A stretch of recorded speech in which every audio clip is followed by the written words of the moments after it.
A gente vai ficar expert nesse negócio de gravar separado, Shelly. Agora a gente já tem até 2 microfones, estamos super chique aqui, parecemos até profissional. Só não vale porque o meu ainda não tem uma capinha colorida. O meu ainda é preto, mas tudo bem. Eu vou mandar uma capinha colorida Acho pra bom, você. acho bom. Pode deixar. Estamos aqui em mais um Baseado em Fatos Surreais. Esse programa quentinho, gostosinho. Eu sou a Sheili Calef. E eu sou a Marcela Ponce de Leon. E nós vamos começar agradecendo nossos apoiadores maravilhosos que fazem com que esse programa chegue semanalmente aí no seu radinho, como diz a Marcela. A gente sabe que não é um radinho, tá, gente? Mas a gente gosta de falar que é um radinho. É que a gente é vintage. A gente é old school. Tem data de RG avançado, né? Sim, Vamos lá então, muito obrigada Amanda Franco, Ana Terra, Arthur Peixebeia, Juliana Marques, Marta Batilli, Max Nunes, Michele Santos, Renata Cavalcante, Rodolfo Souza, Amanda Franco, Ana Terra. E o Pablo é um apoiador muito especial, porque ele tá lá na Espanha, ele mandou um e-mail pra gente e falou assim, eu adoro o programa de vocês, eu uso o programa de vocês pra aprender português, pra praticar o português. Que legal! Olha que legal! Que divertido! E eu queria apoiar vocês, mas eu não consigo pelo PicPay, porque ele tá fora do Brasil, né? Sim. E aí a gente ficou pensando num jeito e criamos um botão do PayPal para doação, que inclusive agora tá lá no bfsurreais.com.br/contribua, e você pode ir lá e fazer sua contribuição, então, pelo PicPay e pelo PayPal, como o Pablo fez esse mês com a gente. Muito obrigada, Pablo, muito obrigada a todos vocês que estão aí do outro lado, que acreditam e contribuem para que esse podcast aconteça, porque esse podcast é um projeto independente, né? Mais ou menos, eu falo que ele é dependente de vocês e de nós, né?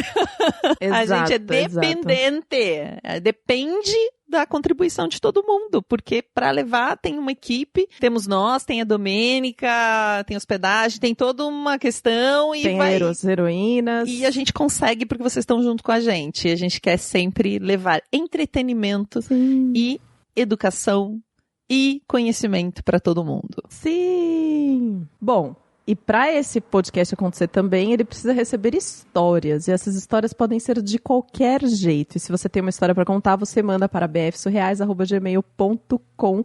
Essa história pode vir em áudio, em vídeo, com desenhos ou fotos, do jeito que a sua imaginação quiser. Compartilha com a gente para que a gente possa contar essa história aqui. Quem sabe a próxima história não é a sua, não é, Sheili? Exatamente, é só mandar para o bfsurreais@gmail.com.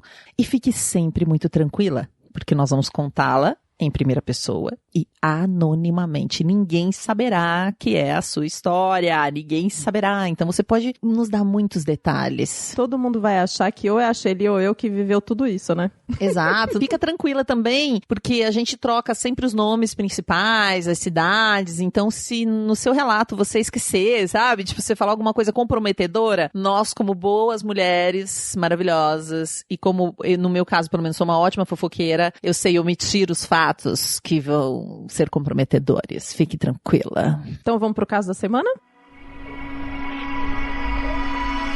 Baseado em fatos surreais.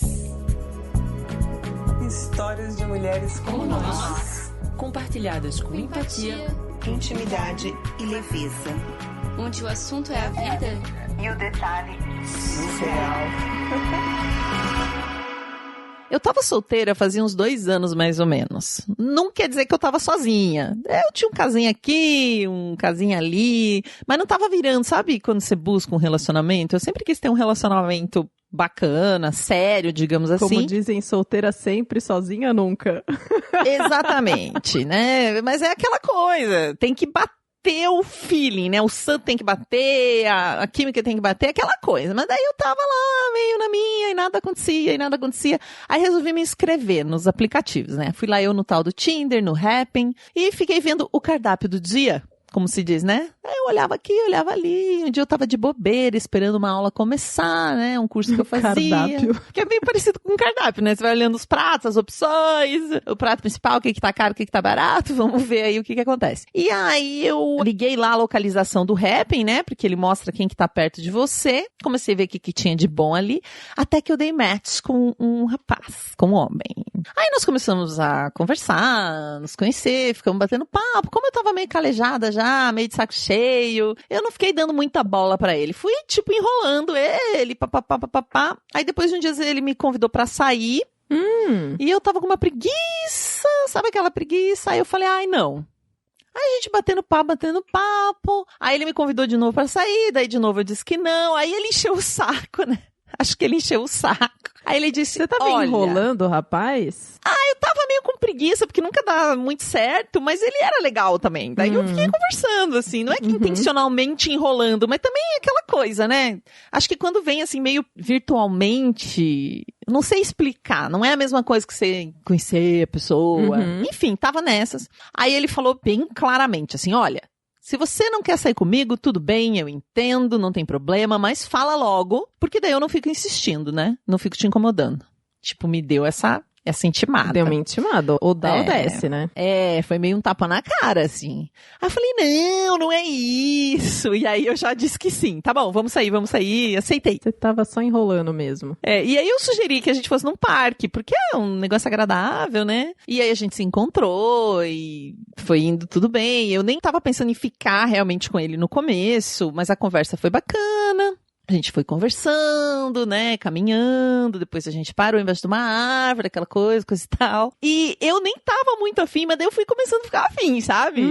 Fui começando a ficar afim, mas ele não me pegava, assim, ele não vinha querendo me beijar nem nada, ele tava super na dele, mas simpaticíssimo, educadíssimo, eu tava adorando. E aí lá pelas tantas, começou a dar fome também, eu falei, vamos pra um restaurante japonês, a gente continuou a conversar. E aí ele disse que não, e eu fiquei um pouco indignada, porque eu entendi, puxa, que seria um passo a mais, né, tipo a gente ir comer num restaurante juntos, né, eu querendo dar o papo, né. E ele falou que não queria ir no restaurante? Não entendi. Ele falou que não, mas aí a gente continuou conversando, eu dei uma recuada, fiquei mais na minha, e aí a gente conversou mais um pouquinho e ele me acompanhou até em casa. E aí nessa ida pra casa, ele começou a me dar umas indiretas, assim, mais interessantes, do tipo da gente ficar junto e tal, mas ele não avançava. Sabe? Quando a pessoa não vai.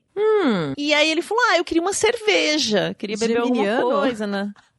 Geminiano? Não, Sagitário. Sagitário, acho que ele tava se fazendo ali pra mim. Acho que ele tava se fazendo, é Sagitário. Aí ele disse que queria cerveja e tal, sugeriu um barzinho ali do lado de um farol, a gente foi. Aí pensei, é a minha oportunidade, né? Daí ele sentou do meu ladinho, depois de um monte de indireta, que eu também comecei a dar indireta nele, eu fui lá e beijei. Eu avancei mesmo. Falei, chega. Você deu o primeiro passo? Dei o primeiro passo, beijei. Primeiro não, né? Porque ele que insistiu pra sair, mas foi uma delícia. A gente se beijou muito, ficou junto. Tava uma delícia, assim, lá no barzinho. Aí ele me levou pra casa. A gente começou a sair mais. Eu já tava apaixonada. Sabe o que eu acho? Eu acho que ele só não gostava de restaurante japonês. Talvez. Ou talvez pareceu muito, né? Tipo, sei lá o que pareceu. Tipo, muito pro primeiro encontro, né? Melhor tomar uma cervejinha, dar umas bitocas, depois... Mas ele é super casamenteiro. Isso foi papo furadíssimo. Porque depois de 20 dias ele já me pediu em namoro. Eu tava apaixonada. Falei, vamos nessa. E foi incrível, a gente se dando super bem, o sentimento aumentava. Conheci a família dele, ele conheceu a minha família. Eu já tenho um filho, né? Meu filho adorou ele. Uau! Não, ele virou parte da família. E aí, beleza. Aí, então, levou mais ou menos esse mês pra gente começar a namorar. Depois que a gente já tava 1 mês e meio, 2 meses junto. Eu tinha feito alguns exames que eu não tava me sentindo muito bem. E aí eu descobri, eu tava com 27 anos, né? Eu descobri que eu tava com câncer de mama. E aí foi aquele baque, assim. Eu até imaginava que eu pudesse ter alguma coisa, mas nunca imaginei que era um câncer. Então eu fiquei chocada. Eu chorei muito quando eu recebi essa notícia, né? Contei pra ele. Imediatamente ele falou, nossa, isso não vai interferir em nada no nosso relacionamento, fique tranquila. A mãe dele já tinha tido câncer anos antes, então era uma coisa que ele já tinha acompanhado, né, uma situação assim. Pra mim era uma novidade total, ninguém na minha família nunca tinha tido nada disso. Então eu fiquei muito zureta, assim. E um namoro começando, ele dá um certo trabalho, assim. É um empenho, digamos, não um trabalho, mas é um empenho. Você tem uma dedicação ali, né, e como eu falei, eu tinha ficado um tempo solteira. Enfim, eu tentei terminar com ele umas 3 vezes. Ele não quis. Você, quando soube da notícia da doença, você quis terminar com ele? A primeira coisa. Eu falei com ele, contei, já falei, eu entendo, vamos terminar. Ele falou, não, vamos ficar juntos. Eu falei, não, a gente pode terminar. Mas por quê? Porque você tá começando uma história, você vai pegar um problema desse tamanho, sabe? Eu achava que não era justo uma pessoa ter que lidar com isso. Era uma sensação que eu tinha, né? Mas ele implorou, ele falou, não, eu quero ficar do seu lado. E eu fiquei insegura com isso, porque daí eu não sabia se ele ia ficar comigo por pena, sabe? Tinha tanta coisa na minha cabeça pra além do relacionamento, mas o relacionamento me pareceu isso, né? Você tá começando, porque uma coisa é você já tá com a pessoa há muitos anos, outra coisa é você tá começando um relacionamento, começando a criar um envolvimento, e aí vir isso... eu achava sempre que ele ia me deixar em algum momento, assim, eu ficava insegura, até porque eu não sabia o que ia acontecer, não sabia se eu ia morrer, não sabia se eu ia viver, não sabia nada. Sei. E daí comecei o tratamento, depois de 2 químios, o meu cabelo começou a cair, cada dia caía mais, né? E um dia eu fiquei muito desesperada, eu lembro como se fosse agora, assim, fui lá, liguei o chuveiro, entrei no chuveiro, e aí naquela hora que você vê que o cabelo cai, sabe? Porque a água começa a escorrer, você passa shampoo, quando você passa o shampoo, você já sente a textura do seu cabelo totalmente diferente. Vai saindo os tufos na mão, né? Isso, vai saindo na mão, é um negócio assim desesperador, e eu sou essa pessoa que gosta do cabelo, sabe? Sei. Tipo, nunca quis ter ele curto, eu sempre gostei de cabelo comprido. E aí eu comecei a chorar, me desesperei muito. E ele ouviu, não tinha... Sabe quando você tenta chorar baixo, mas não dava? E ele tava em casa nesse dia, ele ouviu, ele tirou a roupa, entrou no chuveiro junto comigo, me abraçou. Puxa. E ficou ali comigo, quentinho, sabe? Eu chorando. Ele é assim. Esse é o cara, entendeu? Tipo... Sempre. Aí eu raspei o cabelo, não dava mais pra ficar, né? Porque daí fica umas partes vazias, assim, fica uma coisa, você não sabe. No começo eu tentava esconder, pentear de um jeito, mas chega uma hora que não dá. Aí eu raspei, ele raspou a cabeça também, junto comigo. Ele foi em todas as químios comigo. Nas consultas, nos exames. Ou seja, virou parceiraço. Parceiro mesmo, ele pesquisava, me dava dicas, sabe? A história do fato da mãe dele ter tido o câncer um tempo antes ajudava muito, porque aí ela tinha dicas práticas, assim, de como lidar com tudo. E também eu gostava dela, né? E eles moravam só ele e ela. Então a gente se dava muito bem, eu convivia muito. Fiz cirurgia, fiz a mastectomia, deu tudo certo, ele também me ajudou muito. Ah, você chegou a tirar as mamas, então. Sim. Uma delas, né? Tirei. Olha, eu não vou nem... Não é a história que eu quero contar, né? Mas a história de como tudo isso aconteceu com esse relacionamento acontecendo junto. Quanto foi fundamental pra mim que ele se dispusesse a estar comigo ali, né? Foi a minha principal companhia nesse período. Mas é uma situação totalmente louca. Eu vou definir como louca, porque é tão veloz. Imagina, foram 9 meses de tratamento... E eu tava curada. Então, isso tudo aconteceu em 9 meses. Eu descobri, eu comecei a fazer químio, eu ter que tirar o seio, eu me recuperar dessa cirurgia, 9 meses. Sim, é muito doido. Eu já tava, não assim, totalmente recuperada, porque você tem coisas pra continuar, né? Você precisa sempre continuar. Mas assim, tudo já tava resolvido, digamos. E aí eu tinha 11 meses de namoro e 9 em tratamento. Nossa, que loucura. E aí nessa hora que eu comecei a melhorar, a gente começou a se perder um do outro. Como assim? Eu tava bem na reta final, eu não sei explicar, tudo foi ficando mais leve, mais tranquilo, e a gente não conseguia se ver mais como namorado, igual no começo. Era uma coisa assim, a gente olhava um pro outro e era como se não fizesse mais sentido. Um não tava entendendo o que tinha que fazer com o outro. Meio louco, parece, mas é isso. Completamente maluco, né? O relacionamento acabou se baseando em cuidar nesse período, no tratamento mesmo. E ninguém entendeu, mas a gente decidiu terminar. Ninguém acreditava. 2 dias antes a gente tava rindo junto com a família dele. A gente tava ótimo. Claro que a gente teve altos e baixos e tal, mas a gente sempre conseguiu se resolver. Era um namoro, sabe aquele namoro que todo mundo fala, o namoro perfeito?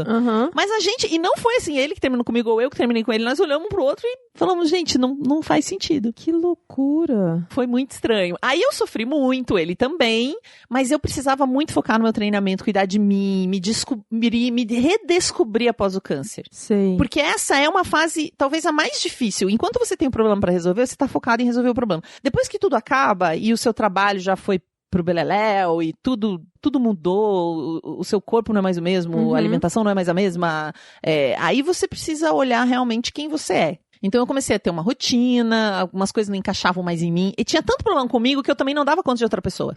Sabe? Era uma coisa que eu precisava estar sozinha. Não tinha como dar atenção para um relacionamento, e aí eu decidi ficar sozinha até entender o que eu queria fazer da minha vida, né?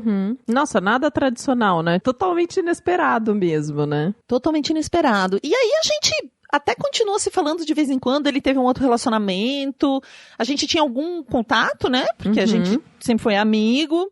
Eu sei que passou um ano. Depois de um ano que a gente terminou, a mãe dele faleceu. Ela teve um AVC, meio do nada, assim, e foi fulminante. E eu fiquei chocada, soube das informações do velório, fui no velório. Quando eu cheguei lá, a gente se abraçou, a gente ficou um bom tempo abraçado, a gente chorou, sabe? Ficou ali junto, conversando, eu tava acalmando ele e tal. Aí teve um momento que eu precisei ir embora, e aí ele pegou e foi na minha casa depois. Depois que tudo acabou a cerimônia, ele pediu se ele podia ir lá em casa, foi lá, tava meu irmão, tava toda a minha família, né? Aí a gente ficou conversando no meu quarto, ele chorou um pouquinho, chorava um pouquinho, conversava. Aquela situação, né, horrível que é perder alguém que você ama muito. E aí foi passando o tempo, aí eu senti que ele não tava querendo ir embora, sabe? Acho que não queria ficar sozinho, porque ele morava só ele e a mãe e tal. Aí eu falei, vou avisar meu irmão que você vai dormir aqui, beleza? Ele falou, beleza. E aí ele ficou em casa, aí a gente tava lá conversando. Rolou o sexo do luto. Não, na verdade, o que aconteceu? A gente começou a falar dessa história toda do luto e de repente a gente começou a falar da gente. E ficamos lá naquele chove no molho, igual no nosso primeiro encontro. Lembra que a gente foi e ele não ia e tava o clima, mas não ia. Eu beijei ele de novo. Eu beijei ele de novo. Falei, já que é pra mim essa parte, eu pego, vem pra cá. E foi muito louco, porque assim, aquilo mexeu comigo na hora, assim, mexeu com ele. Não aconteceu mais nada do que isso, mas assim, a gente ficou muito pensando no outro. No outro dia ele foi embora. E aí eu fiquei pensando nele, aí ele me ligou e falou, eu tô pensando em você. Aí nós olhamos um pro outro e falamos, meu Deus, será que é por causa do luto? Tipo, a gente só consegue ficar junto quando tem um problema pra resolver, né? Sim, faz sentido, a gente pensou né? nisso, porque... Aí a gente analisou, eu analisei dentro de mim, ele analisou dentro e falou, não, eu realmente... Nossa, no momento que a gente se abraçou lá no velório, parecia que a gente não tinha ficado separado um dia e que fazia todo sentido. Eu falei, eu também. E aí a gente decidiu ficar junto. Exatamente. Um mês depois a gente já tinha um cachorrinho, que ele tava morando sozinho em casa. Aí ele tinha essa companhia, né? Dei esse cachorrinho pra ele, ele já tava com o cachorrinho, mas era meio de nós dois. 2 meses depois decidimos morar junto.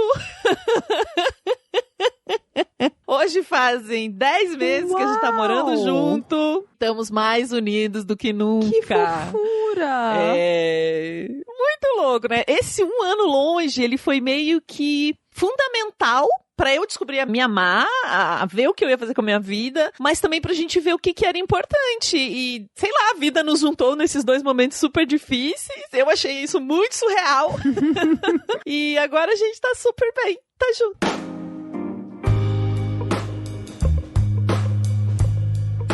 Sheili, que história linda! É muito fofa, né? Eu também achei. Que jeito diferente de começar um relacionamento, né? Que encontro inesperado, inusitado. E aí você acha que tudo vai dar errado e dá tudo certo de um jeito que não tem explicação. Não tem explicação. É pra eu morder minha língua, porque eu sou a que pragueja contra esses aplicativos que pra mim nunca funcionou. Mas olha aí, no rap, gente, a coisa mais improvável, né? E é isso, como um relacionamento ele pode ser tão improvável. E quando a gente olha com lupa, acho que muitos são assim, né? Os relacionamentos, eles vêm de uns lugares e você fala assim... Eu tive uma amiga que eu lembrei quando você falou improvável, ela dizia, eu tenho a família certa, mas torta. Porque ela tem o filho do primeiro casamento. No primeiro casamento ela teve um filho. No segundo casamento ela teve uma filha. Aí ela separou desse cara, ela era muito nova, foi uma gravidez não planejada. O segundo, o cara foi embora pro Canadá, porque daí ia levar a família, nunca mais voltou, abandonou ela com uma filha. Foi uma loucura. E aí a avó dessa filha é a avó do primeiro filho também. Aí ela teve um terceiro filho com o marido que ela tá hoje, e ela adotou mais um. Não, então é assim, ela tem 4 filhos, um de cada pai, e a avó da filha do meio é a avó que frequenta e que todos chamam de vó, e o vô é o vô do outro, que daí virou o vô. Então, assim, no fim, a família dela é perfeita e maravilhosa, mas ela falou, você acha que um dia na minha vida, quando me perguntavam o que você sonha pra você, eu imaginava que a minha família ia ser assim? Nunca! É uma família maravilhosa, incrível, já tem netos, mas ela falou um dia pra mim, gente, é a família torta mais certa que tem. Que bonito isso. Que bonito. Os afetos vêm de um jeito que a gente nem espera, né? E no final das contas, não tem jeito certo das coisas, né? Tem a vida. Tem a vida, e ela vai dizer o que é, né? Não tem como controlar. A vida, ela é pilantra. A vida, se ela fosse uma pessoa, como será que ela seria, né? Mas é uma Yansan maluca que vem dançando, leva a gente pela mão, quando vê a gente já tá do outro lado, você fala assim, como que eu cheguei desse lado do salão, gente? Eu tava paradinha lá na porta, agora eu já tô sambando em cima do palco. Quem me trouxe até aqui? Foi a vida. A vida que fez isso. Exato. E foi a vida que trouxe essa heroína pra contar a história dela aqui no Baseado em Fatos Reais. É a vida que tá trazendo cada um de vocês que tá aí do outro lado ouvindo este podcast delicioso com a gente. Nosso episódio 135. Sheili, 135 histórias que a gente já contou nesse podcast. É muita loucura também, né? É muita. Olha, a vida levou a gente até aqui. Né? Quem ia dizer que a vida ia juntar nós duas, né? Quem ia dizer? E uma coisa importante desse momento que você tá falando, eu tô pensando aqui, né? Nós estamos nesse momento pandemia. É isso, né? Se a gente conseguir lembrar que a vida, ela tem o jeito dela e que ela faz a gente dançar sempre e pensar que isso é mais uma dança que a gente não sabe onde vai parar, a gente não sabe em que lugar do salão vai parar, talvez a gente consiga levar isso com mais leveza e contar também histórias, né? Sim. Muito obrigada, heroína, por ter mandado sua história. Muito obrigada a você que tá aí do outro lado escutando a gente. Espero que esse podcast tenha chegado pra alegrar seu dia. Isso! Seguimos. Como alegrou o nosso! E até o próximo Caso Surreal.